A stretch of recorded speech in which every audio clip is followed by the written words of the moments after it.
Olá, no programa de hoje, os desafios do envelhecimento no Brasil. As representações e ressignificações da velhice desde os tempos coloniais até hoje. A urgência do debate sobre os impactos em diversas áreas do crescimento dessa população e o que o futuro nos reserva. Eu converso com a historiadora e escritora Mari Del Priore, autora do livro Uma História da Velhice no Brasil, em lançamento pela editora Vestígio. Bem-vinda, Mari, ao Mundo Político, um prazer recebê-la. Olá, Marco Antônio, olá, telespectadores. É uma grande alegria poder conversar com vocês sobre esse tema que nos preocupa a todos. Parece não preocupar o governo, mas nos preocupa como brasileiros e cidadãos que somos. Será um prazer termos essa conversa. Mari, você é uma autora renomada, com mais de 50 livros publicados e já abordou, entre outros temas nacionais, a participação feminina na formação do Estado e da nação. Por que decidiu se debruçar, sobre a velhice e contar essa história que nos traz neste livro? Marco Antônio, primeiro é importante dizer aí aos nossos ouvintes que é uma história contada com humor, de forma poética, não é nenhum testamento dolorista de sofrimentos, né? Mas eu procuro resgatar justamente como os nossos antepassados foram honrados, dignos e nos deixaram memórias. Mas eu começo com muito humor dizendo que esse livro nasceu de uma dor no joelho. Uma dor no joelho que todo baby boomer começa a sentir a partir dos 70 anos. Além do que, como baby boomer, eu também, ou seja, gente nascida entre os anos 50 e 60, eu tive que cuidar da minha mãe centenária, né? E foi uma experiência realmente que me levou a meditar sobre essa questão. A pesquisa temática, Mari, trouxe muitos desafios peculiares, diante de lacunas documentais. Marco, quando se trata do período colonial, obviamente a pesquisa tem que ser muito intensa, porque o que eu quis trazer para esse livro foram vozes de velhos, quer dizer, velhos contando a sua história.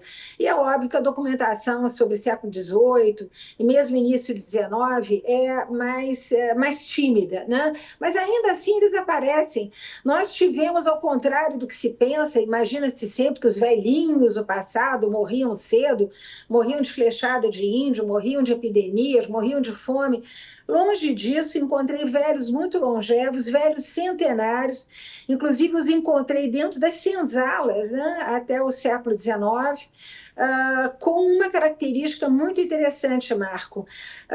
Alimentação extraordinariamente saudável, e eu diria mesmo pobre, muita farinha de mandioca ou farinha de milho, carne de porco seca, carne seca ou então peixe, ares e água límpida, ambos, tudo que nos falta hoje, né? E um ritmo de trabalho no qual o velho só parava ao morrer. O velho, eu lembro aqui a quem está nos ouvindo, Marco, ele não tinha folhinha, ele não tinha internet, ele não sabia que dia era hoje. Ele contava os anos, muitas vezes marcando num tronco de árvore, não tinha festa de aniversário, nem bodas de prata, tudo isso só vai aparecer no século XX. Então, a vida escorria. E enquanto o velho estivesse em pé, ele trabalhava. Eu encontrei, Marcos, sobretudo nos livros dos viajantes que percorreram Minas muitíssimas vezes, né, registros de casais que seriam octogenários, nonagenários, septuagenários, né, com a enxada nos ombros, indo buscar lenha, indo buscar água no poço, compartilhando o trabalho, que era muito importante, com a vizinhança. Então, havia um tecido social, né, que amparava os nossos velhos nesse momento. E são histórias absolutamente formidáveis que nos inspiram não a ter uma velhice fake, né, de dentadura de titânio, de velhinho que vai fazer surf lá em Cancún, nada disso. Eram pessoas que viviam frugalmente, juntas, havia esse sentido de união muito grande entre casais que era o que sustentava, inclusive, a velhice das pessoas, e a vizinhança, nos dando aí um exemplo de como viver nos dias de hoje. É engraçado esse seu relato, de certa forma, porque vai nos revelando mesmo como a história, né, anda em círculos e muitas vezes se repetem. Eu conheço, por exemplo, o avô da minha esposa, é um senhor da zona rural de Minas Gerais que está com 91 anos e utilizava a enxada diariamente até os 89, né, que é um pouco do que você descreve aí lá de trás, né, do passado. É isso, Marcos. Se tirarem a enxada dele, ele morre, viu? Morre de tristeza. E nós vimos que esse foi, digamos, o grande conselho até os anos 20, 30 do século 20. Trabalhar, né? Adoecia quem não trabalhava. E é justamente a chegada da aposentadoria, mas isso nós podemos falar quando você quiser, que vai modificar substancialmente a vida do velho. Você vai tratando de várias mudanças, né, dentro do amplo resgate histórico que a obra traz. Aí, remontando lá às sociedades indígenas, qual que era o peso ali dos anciãos, né? Eles eram muito valorizados. Extremamente valorizados, Marco. A idade, tanto nas sociedades ocidentais cristãs, quanto entre as nossas tribos originárias, quanto entre os nossos africanos que vêm da África, a idade sempre foi sinônimo de poder, né? E eu lembro isso até o século XX. Sempre se identificou o velho, né, que permanecia e acreditava-se, sobretudo no passado, que a longevidade era um milagre de Deus. Né? O velho tinha que se comportar bem diante de Deus para ganhar saúde. E se ele se comportava mal, era um velhinho pecador, cheio de ideias na cabeça, era o diabo mesmo que dava saúde a ele. Muito engraçada essa percepção teológica de como se envelhecia. Mas a verdade é que entre as nossas tribos originárias, os velhos eram extremamente consultados, eles eram, em geral, os grandes chefes de tribos, eram eles, inclusive, que se comunicavam com o além, o mesmo, inclusive, entre os nossos povos africanos que trazem para cá as suas culturas, com a peculiaridade de que havia um lugar, Marco, para a mulher velha, né? Tanto nas tribos autóctones, em que nós sabemos que a primeira esposa, mesmo que esse chefe de tribo depois vá se casando, e ele se casa várias vezes, porque a poligamia era parte dessa cultura, ela era reverenciada, ela dormia na rede mais próxima do chefe da taba e, obviamente, distribuía ordens e afazeres entre as demais nativas.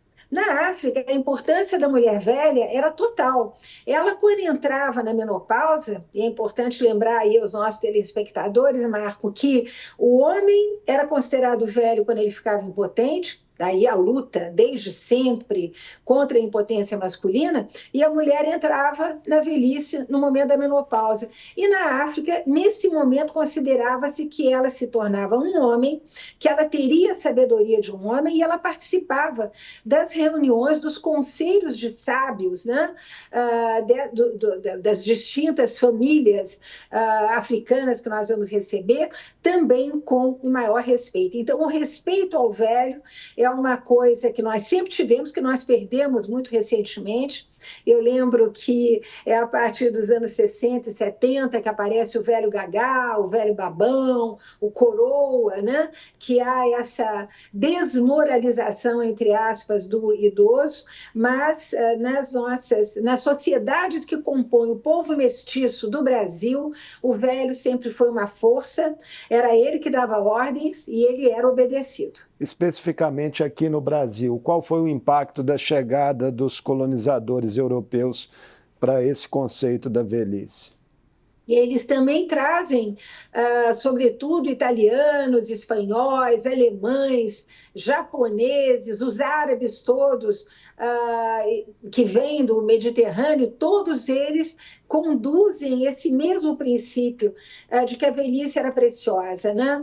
E é muito interessante o relato de italianos que, ao chegar no Brasil, lamentam não poder trazer seus pais e mães velhos, porque eles rapidamente se estabelecem, eles rapidamente começam trabalhando no café, mas depois eles passam para as grandes cidades, levando consigo aquele saber fazer que os permite montar uma fabriqueta, a fabriqueta vira fábrica, né? Não é à toa que nós temos aí imigrantes que se saíram muitíssimo bem na história da nossa industrialização, na história do crescimento das cidades nos anos 20 e 30, né? Mas esse preceito de que a velhice é para ser respeitada, ouvida, é o velho que aconselha, é o velho que escolhe, muitas vezes, o marido da neta, a melhor nora para a família, porque essas figuras todas eram incorporadas a essa família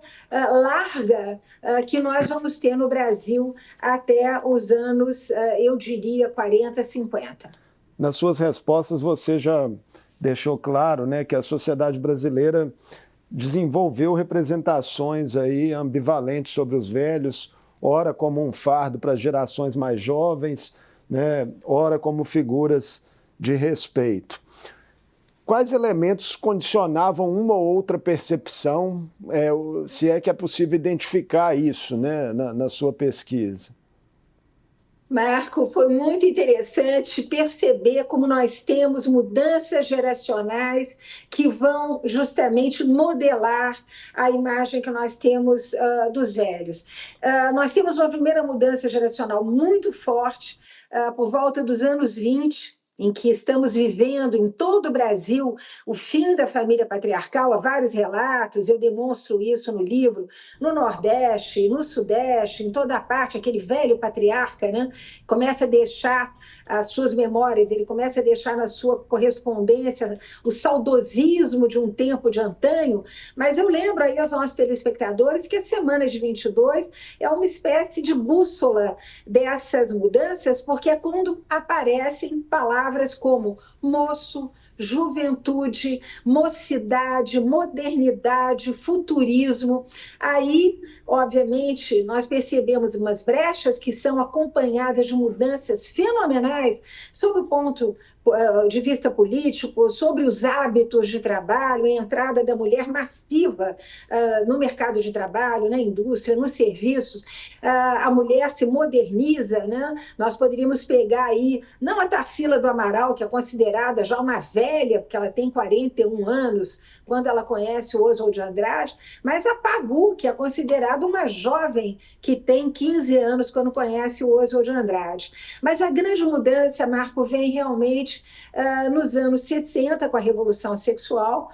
O Brasil muda. Eu lembro que com a ditadura militar nós entramos, tivemos, aliás, os chamados anos de ouro nos anos de chumbo, com um aparecimento, uma efervescência da juventude brasileira como nunca antes se vira. Chega o biquíni, chega a maconha, chega a balada noturna, os jovens estão na faculdade, eles vão pegar armas contra a ditadura. Quer dizer, há uma mudança aí fenomenal, e é esse jovem que vai determinar quem é o velho. Não confie em ninguém com mais de 30 anos.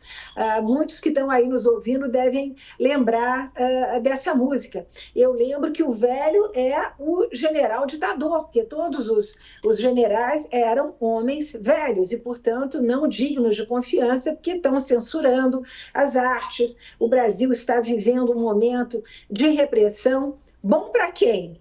Bom para os velhos, Marco. Os velhos que gostam de conservadorismo, os velhos que têm saudades dos tempos passados, onde eles eram reverenciados. Então, nesse momento, né, em que vai surgir, lembro aí aos nossos ouvintes, a geriatria como ciência, né, momento em que o velho também, depois que ele consegue, sobretudo, graças ao Plano Real, uma certa estabilidade econômica, ele se torna consumidor, né, a indústria farmacêutica farmacêutica entra no Brasil com toda a força para oferecer para esse velho um verdadeiro supermercado de remédios, é o momento em que nasce, isso já um pouco mais tarde, chamados cuidados paliativos, que nós temos a partir dos anos 80 e 90, relatos de números elevadíssimos de cânceres no Brasil.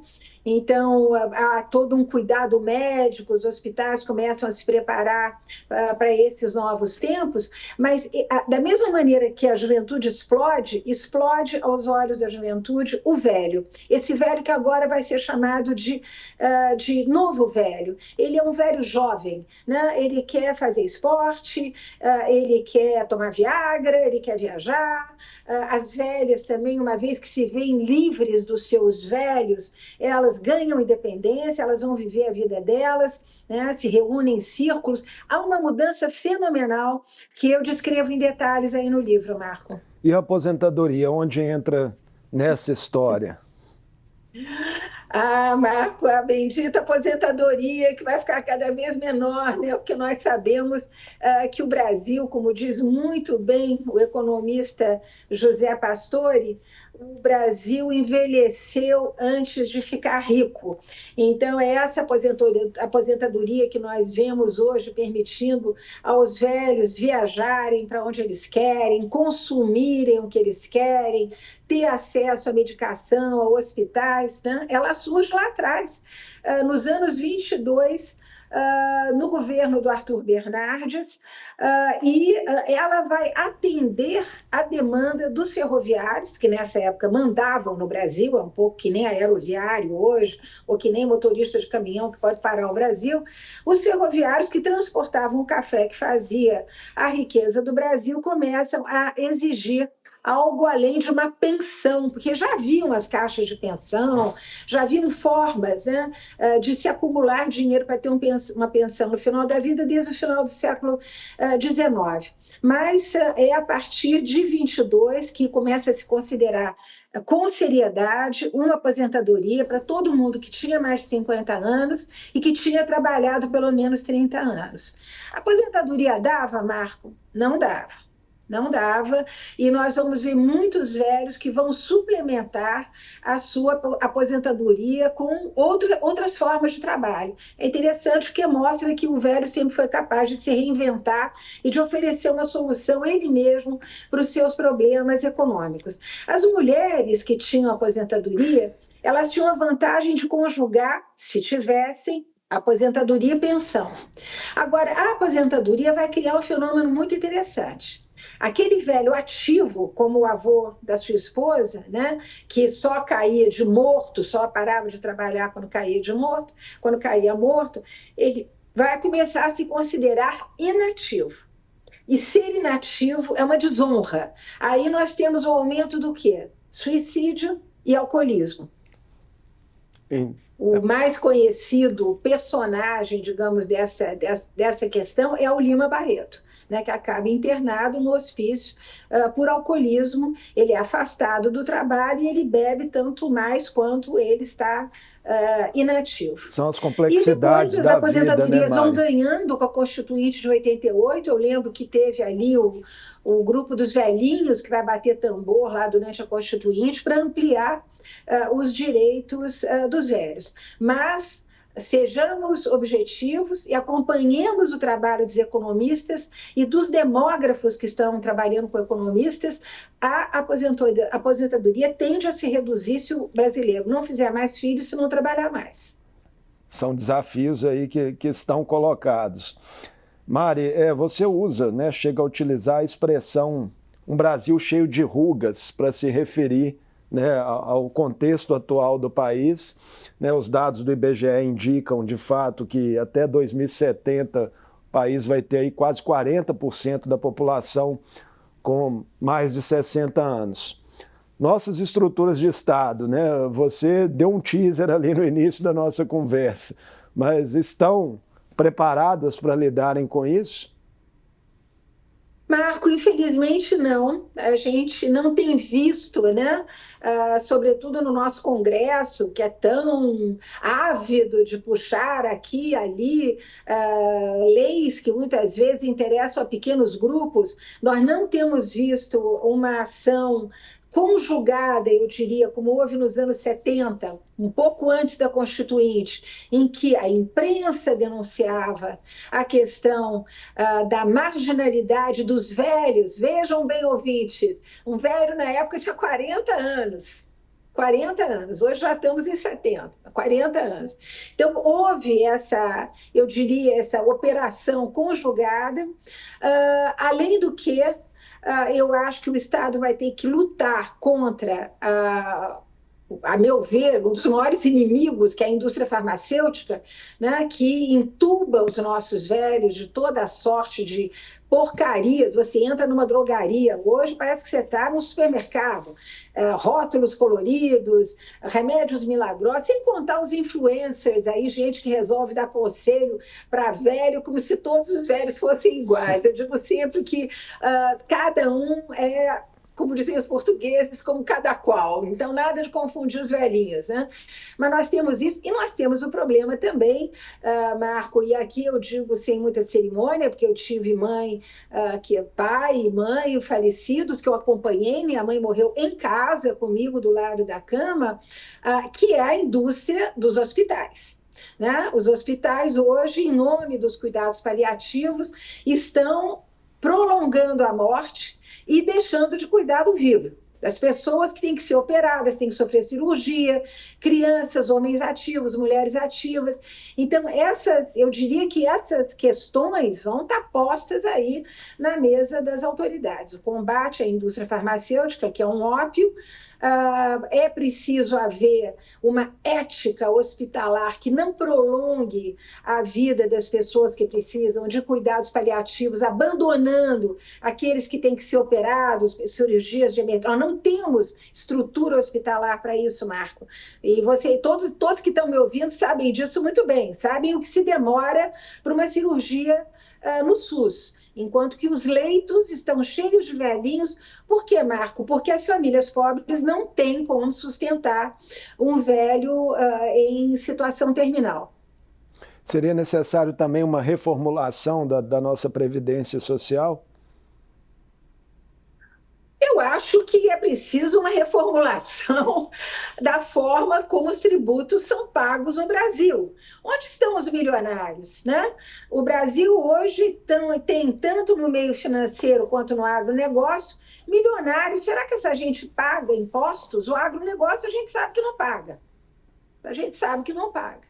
Então, como é que fica isso? Quer dizer, se não houver formas de tributação mais rigorosas, e a gente está vendo como está difícil de passar qualquer legislação nesse sentido, né? Eu acho que nós vamos amargar momentos de debates públicos acirrados, né, de maior divisão ideológica no país, além do que já temos, né? Eu acho que vamos enfrentar problemas se a sociedade não começar a se conscientizar de que isto é uma tempestade à frente. Nessa Nós leitura, estamos vendo aí uma tempestade à frente. nessa leitura de cenários e de impactos, Mari, o quão fundamental é olhar para a velhice associada à desigualdade social, né? Porque, de fato, nós temos diferentes perfis de idosos no Brasil e, entre eles, também uma discrepância imensa, né? Pois é, Marco, até lembro aqui um dado histórico interessante. Durante o final do século XIX, início do XX, havia uma preocupação da sociedade com os seus velhos. É incrível como a filantropia, né, que é criada justamente pelas grandes fortunas, pela burguesia europeia, para acalmar, para esvaziar, e a própria aposentadoria também nasce disso, para evitar maiores congestões sociais. A filantropia se encarregava dos nossos velhos. Né? O próprio Tesouro da República distribuía dinheiro para asilos de velhos. Hoje, isso está sendo totalmente ignorado. Né? E eu sei que a Santa Casa de Misericórdia recebe as ambulâncias, vêm do interior famílias paupérrimas que não têm como sustentar seus velhinhos e jogam os velhinhos doentes lá na frente da Santa Casa de Misericórdia de São Paulo. É preciso haver uma conscientização. Então, em vez de acreditar naquele velhinho que faz anúncio de peruca, no velhinho que faz anúncio do Viagra, no velhinho que está em cima da prancha de surf, vamos pensar num velhinho mais consciente.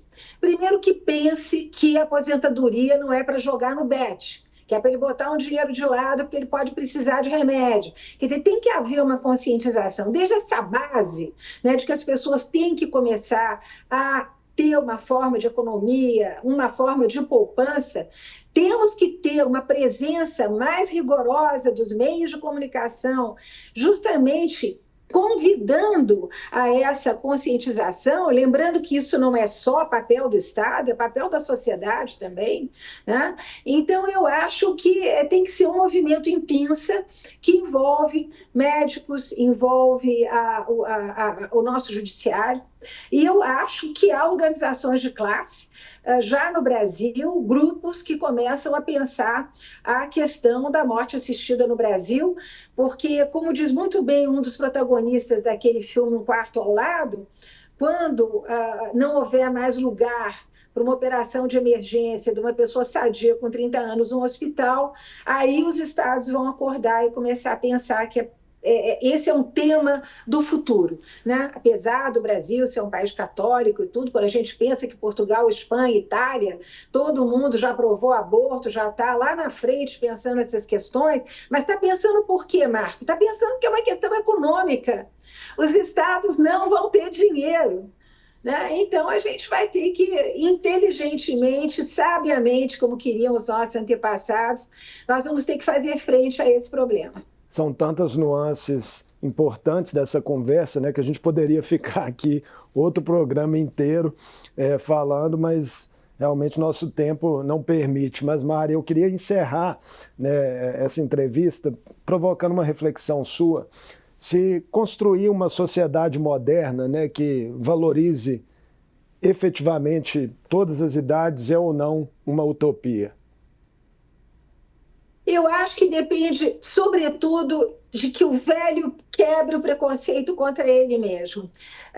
Eu acho que se os velhos começarem a se aceitar com os seus limites, digamos, sem utopias milagrosas, vendo a beleza do passar dos anos, vendo que tudo isso é um ativo maravilhoso que nós podemos compartilhar, voltando, Marco, a se integrar ao coletivo, à comunidade, se sentindo útil, trabalhando, né, para a sua comunidade, seja através de uma igreja, seja através de um hospital, através de uma biblioteca, dizendo presente, né, quando convocado. Eu acho que dessa forma nós caminharemos para um país, se não milagrosamente melhor, mais sereno diante desse tema.